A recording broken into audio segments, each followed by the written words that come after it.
What's up, family? Welcome back to Unauthorized History. Now, I'm sure you are all aware of Rosa Parks and the Montgomery bus boycott. Rosa Parks was a strong and influential figure in the civil rights movement. But how many of you are aware of another woman who also refused to give up her seat? Yes, we have discussed Irene Morgan, but almost 9 months before the historic arrest of Rosa Parks, another woman was also arrested for refusing to give up her seat to a white passenger. This woman was the first of several black women who were arrested for refusing to give up their seat, and that woman was none other than Claudette Colvin. Let's get into it. But if you think the battle's won, think again. The fact is, for each one we reach, there's one we can't. And if we can't reach them, chances are nobody can, because a mind is a terrible thing to waste. Claudette Colvin was born on September 5, 1939 in Montgomery, Alabama.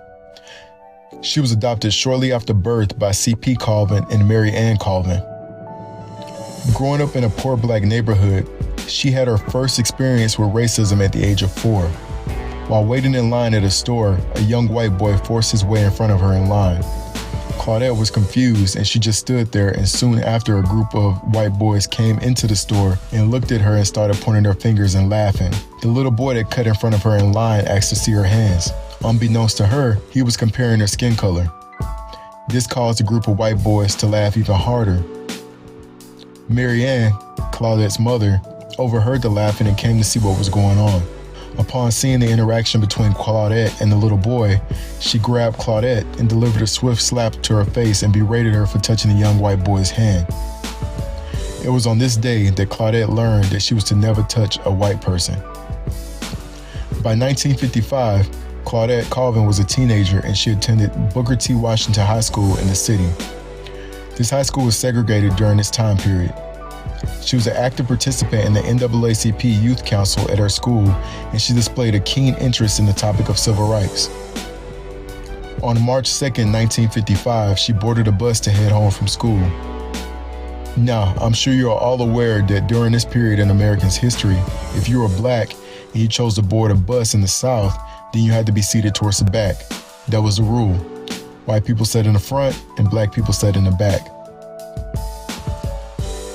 Well, on this day, a young white woman boarded the bus and had to stand in the aisles in the front of the bus because all of the seats were taken.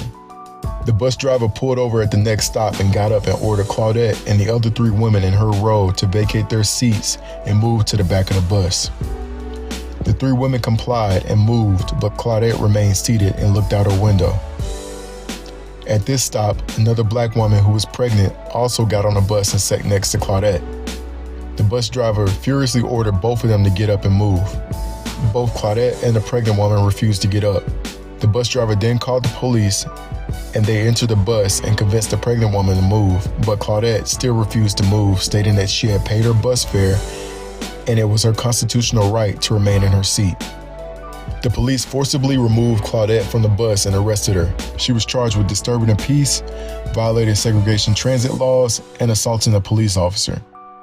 Her arrest, along with the arrest of multiple other black women, including Rosa Parks, prompted a series of events that led to the Montgomery bus boycotts. Claudette was never considered to be the face of the movement due to her getting pregnant shortly after the incident on the bus.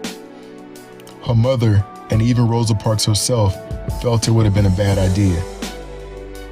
The image of a young, black teenage girl who was pregnant and unmarried would have resulted in negative press and would have cast a bad light on the movement. Due to her pregnancy, she also became an unsung hero during the movement because she was largely ignored by the prominent and mainstream civil rights leaders during this time period. After her victory in the Browder versus Gale trial, she relocated to New York because it became difficult for her to find work in Montgomery. She had been branded by the local community as a troublemaker. In New York, she became a nurse's aide, and she worked in this occupation for 35 years while raising her 2 sons. Claudette was a brave woman whose accomplishment in the civil rights movement deserves to be celebrated. Thank you all for watching. Don't forget to like, share, and subscribe for more content. All right? Peace, family. Minister Malcolm, you have suggested there are all kinds of movements in Harlem growing that you and I don't know about. Oh, yes. Frustration itself has been severe sufficient, all that was necessary to make. You know what I'm saying? As an artist, I feel the same type of responsibility. So it's not